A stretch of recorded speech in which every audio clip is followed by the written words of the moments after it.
big trends are deglobalization of the world economy, which impact the supply chain logistics, the impact of the transformation of the analog economy into digital economy. Very big impact. It's happening all across the world. And then the impact of the environment, the decarbonization, that's a very big impact. And then the world geopolitically is shifting from unipolar to multipolar. And finally, the re-emergence of inflation is a very big challenge, because as the world deglobalizes, as the world decivilizes, inflation will come back, roaring back, and people have not given enough credibility to this mega trend. Why do you think inflation is coming back? What are there structural reasons for that? So with the Donald Trump first presidency, the world started to deglobalize, the world started to decivilize. When every country started thinking about themselves, when in every country there was a majority-minority nation phenomena going on, so the supply chain logistics were disrupted. The Apple phone which you have in your hand has got 28 parts which are made in 22 countries.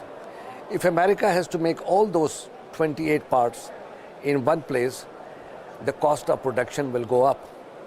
So this is hugely inflationary, and I don't think people are understanding the disruption to the supply chain logistics and its impact on inflation. How will the impact be on interest rates? Because now we are in a cycle where interest rates are going down, but you have a contrarian view where you think inflation will go up again. How does that translate into your views on interest rates and then on private equity, which is the business that you work in? Interest rates are on a way down, you're right, but as inflation starts coming back, they will first of all stop the cutting of the rates. After that would come that they will hold the rate steady, and then depending on what happens to inflation, if we go the full cycle of deglobalization, which is the way the world is headed, I think interest rates will have to go up to tame inflation. Inflation is public enemy number one, and that is the biggest challenge which the global economy today faces. Let us talk about the private equity business, which is your business. You have been investing in healthcare, which was a sector which drew a lot of investments in the past few years. Now we are in Saudi Arabia, we see the diversification of the economy. You are present here at the FII.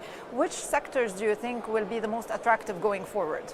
Well, we've already this year invested $1 billion into a healthcare opportunity, the biggest and the best GCC healthcare company, Astr DM Healthcare.